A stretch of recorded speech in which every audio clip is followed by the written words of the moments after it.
Hello बच्चों, चलिए प्रश्न को पढ़ते हैं और समझते हैं। यदि समुच्चय जी जिसके अवयव है 7, 8 तथा समुच्चय एच जिसके अवयव दिए हैं 5, 4, 2 है, तो जी क्रॉस एच एवं एच क्रॉस जी ज्ञात कीजिए। प्रश्न को हल करने से पहले प्रश्न के लिए हम मुख्य अवधारणा लिख लेते हैं, जिसकी सहायता से हम इस प्रश्न को हल करेंगे। तो प्रश्न की अवधारणा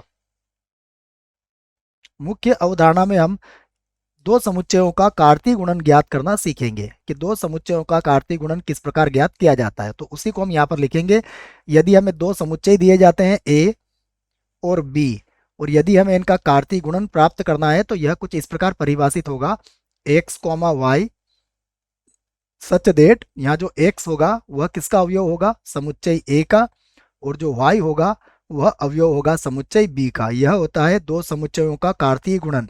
आप इसको इस प्रकार कह सकते हैं कि जब हम ए क्रॉस बी ज्ञात करते हैं तो पहला घटक ए से लिया जाएगा और दूसरा घटक समुच्चय बी से ही लिया जाएगा। देखो इसी प्रकार हम इसको इस प्रकार भी लिख सकते हैं। यदि मान लीजिए हमें बी क्रॉस ए को परिभाषित करना है तो बी क्रॉस ए क्या होगा, देखो ये होगा x comma y such that. अब इस बार जो एक्स होगा वो किसका अवयव होगा, वह होगा समुच्चय बी का अवयव, और जो y होगा वह होगा समुच्चय a का अवयव। यह होगा b क्रॉस a।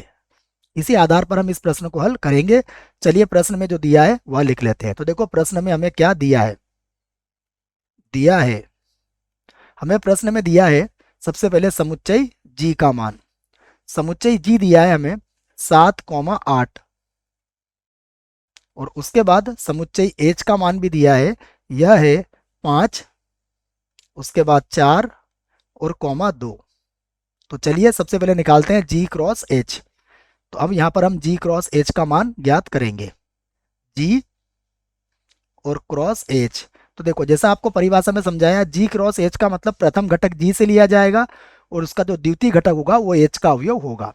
तो देखो जी का अवयव हम ले सकते हैं 7, तो 7, 5, 7, 4, 7, 2 ये हो सकता है। उसके बाद देखो जी का दूसरा घटक क्या है 8, ये भी हमारा प्रथम घटक होगा, तो यहाँ पे लेते हैं 8, तो 8, 5 होगा। उसके बाद 8, 4 हो सकता है, और उसके बाद 8, 2 होगा। तो यह हमने जी क्रॉस एच ज्ञात कर लिया है। अब इसी आधार पर हम किसे ज्ञात कर सकते हैं, जैसा हमसे पूछा गया है एच क्रॉस जी, तो यहाँ पर हम ज्ञात कर लेते हैं एच और क्रॉस जी। अब एच क्रॉस जी में क्या होगा, पहला घटक कहाँ से लेंगे हम, एच से, तो देखो क्या हो सकता है 5, और द्वितीय घटक होगा 7 या 8, तो 5, 7, और यहाँ पर हो जाएगा 5, 8। इसी प्रकार देखिए प्रथम घटक हो सकता है 4, तो यहाँ लिखेंगे हम 4, 7, और उसके बाद 4, हो जाएगा 8।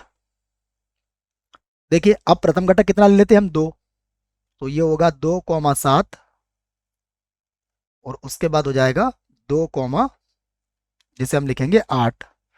तो ये दोनों ही आपके प्रश्न के उत्तर होंगे। आशा करता हूं आपको इस प्रश्न का उत्तर समझ में आया होगा। धन्यवाद।